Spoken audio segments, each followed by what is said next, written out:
소인배는 불운에 길들여지고 눌려 삶을 살아가지만 위대한 자는 그 불운 위에 올라서려 노력한다. 읽는 순간 순식간에 제 가슴을 파고들었던 이 말은 소인배로서가 아닌 삶을 지배하여 성공에 이르기 위해 대인배로서 갖춰야만 하는 부자 기질인 꾀가 왜 절실한가를 여실히 보여주었습니다.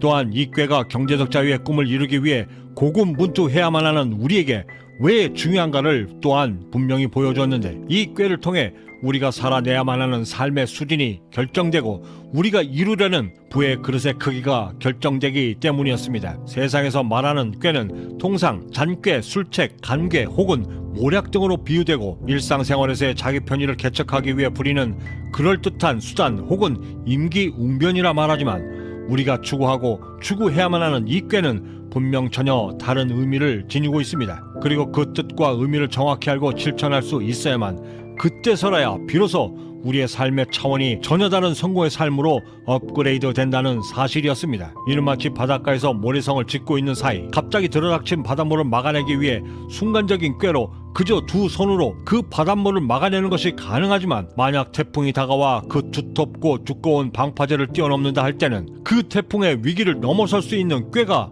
절실하다는 말로 설명이 가능합니다. 이 지점에서 드는 궁금증 하나, 그렇다면 세상이 말하는 잔꾀, 술책, 그것들과는 완전히 구별되는 우리가 갖춰야만 하는 이 꾀는 어찌 만들고 어떻게 부자 기질로 만들어 나의 꿈인 경제적 자유에 이룰 수 있을까? 조선 중기 무신 김유신, 당신께서는 아직도 전선에 12척이나 되는 배가 있다 하시며 갖고 계신 모든 지략과 전략 그리고 살인적인 고뇌를 통해 얻었던 지략으로 그 불리했던 전장 모두를 승리로 이끌어내어 결국 이 나라를 구하셨습니다. 그리고 여기 또 한 사람, 현대그룹 창업자 고 정주영 회장, 서산 간척지 사업을 하던 중 방조제를 폐선으로 막겠다 한 그 꾀로 당시로도 엄청난 돈이었던 공사비 290억을 아낄 수 있었으면 물론이었고, 공사 기간도 1년 6개월이나 혁신적이고 파격적으로 단축하여 이른바 정주영 공법이라 불리우며 해외에서까지 찬사가 이어졌고, 심지어 뉴스위크지와 타임즈에까지 소개되어 화제가 되었는데, 이랬던 그 꾀를 절대 안 된다 하며 반기를 들었던 그들 모두는 서울대와 고대를 졸업한 우수한 수재들이었고 대한민국에서 명망받던 대학 교수들이었습니다.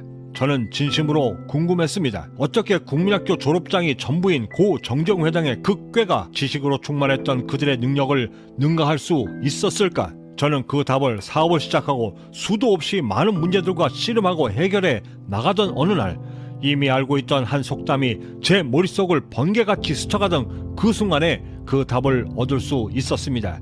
그 결정적인 답을 주었던 한마디, 10명의 건장한 머슴보다 단 한 명의 늙고 병든 주인 하나가 더 낫다. 주인과 머슴 사이, 즉 고 정정 회장의 그 꾀가 가능했던 이유는 그 꾀를 반드시 발휘하여 문제를 해결하지 않으면 안 되는 그 자리에 있었기에 가능했던 것이었습니다. 하며 깨달았던 부자 기질 꾀를 얻을 수 있는 첫 번째 방법, 그것은 성공적인 삶을 위한 꾀를 얻기 위해 서 있는 곳을 달리해야만 한다는 것이었습니다. 어느 유명한 한 드라마의 대사, 서 있는 곳이 달라지면 풍경도 달라진다. 저는 이 대사를 성공을 향한 꾀를 얻기 위해 이렇게 이해했습니다. 세상을 달리 보기 위해서는 내가 서 있는 풍경을 달리 보아야만 한다. 서울에서 벤처 기업을 경영하며 회사 규모가 급격히 커질 무렵 저는 인사 담당자로부터 한 이력서를 받아들었습니다.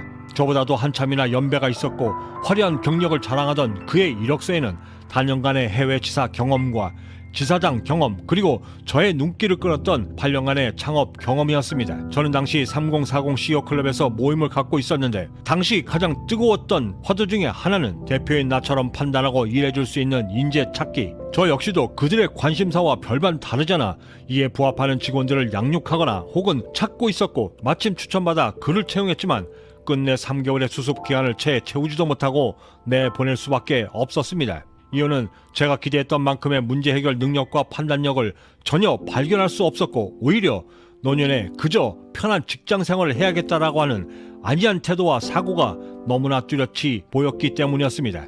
하여 깨닫게 된 한 가지, 부자 기질인 꾀를 얻기 위해서는 월급을 받는 입장이 아닌 월급을 주는 입장이 되어야만 한다는 사실이었고, 그 후로 저는 대표인 나처럼 일해줄 수 있는 직원에 대한 기대와 모든 희망을 깔끔히 접었을 뿐만 아니라 제 아무리 뛰어난 인재여도 서 있는 환경이 어디냐에 따라 또는 제 아무리 무재능의 사람이라 할지라도 서 있어야 하는 책임감의 무게에 따라, 그리고 자신의 의지에 따라 충분히 부자 기질인 꾀가 달라진다는 사실이었습니다.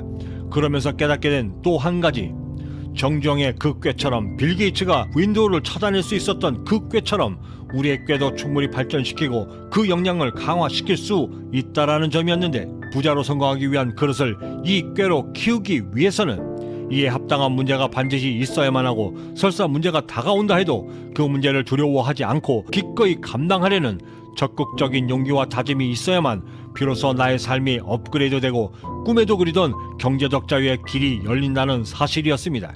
도들, 싸움, 전. 우리는 이를 도전이라 읽고 정면으로 맞서 싸우는 팀이라 말하고 있습니다. 스티븐 코비의 저서 살고 사랑하고 업적을 남겨라 라는 책에서는 이렇게 말하고 있습니다. 세상에서 가장 큰 위험은 위험이 없는 인생이다. 저는 항상 꾀라는 말을 접할 때마다 마치 쌍둥이처럼 들려오는 메아리가 하나 있습니다. 죽기 아니면 까무러치기.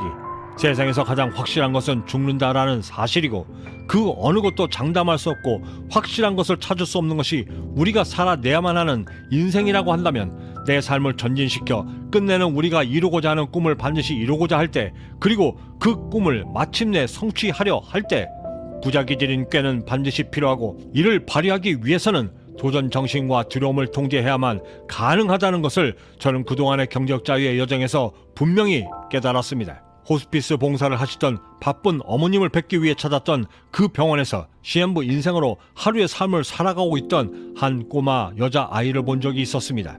우리가 어쩌면 살아내기 버겁다 하고 그저 스쳐 지나가라 터부시하는 이 오늘이 세상 어딘가 그 누군가에겐 반드시 살아내고 싶어하는 오늘이 아닐까라는 생각을 잠시 잠깐 했습니다. 성공의 꿈을 향해 달려야만 하는 이 아침에 어차피 맞닥뜨려 해결해야만 하는 문제들이 산재해 있고, 그 문제들을 해결하여 나의 삶을 업그레이드시켜 성공에 이를 수 있는 그것이 바로 그 꾀이고, 그 꾀로 나의 삶을 이겨낼 수 있다라고 한다면, 오늘 우리가 살아내야만 하는 이 오늘은 결코 헛된 하루가 되진 않을 것이라 저는 자신합니다. 내일 이 시간에는 그렇다면 이 꾀를 어떻게 개발하고 활용해야 나의 삶을 성공으로 업그레이드 시킬 수 있을까에 대한 가장 실질적인 방법들을 함께 고민해 보도록 하겠습니다. 구독과 좋아요, 알림 설정은 남들과 다른 성공적 하루를 만들기 위한 성공 영감을 놓치지 않고 받아보실 수 있고, 성공에 한 걸음 더 다가서실 수 있는 동기부여가 될 것이라 감히 자신합니다.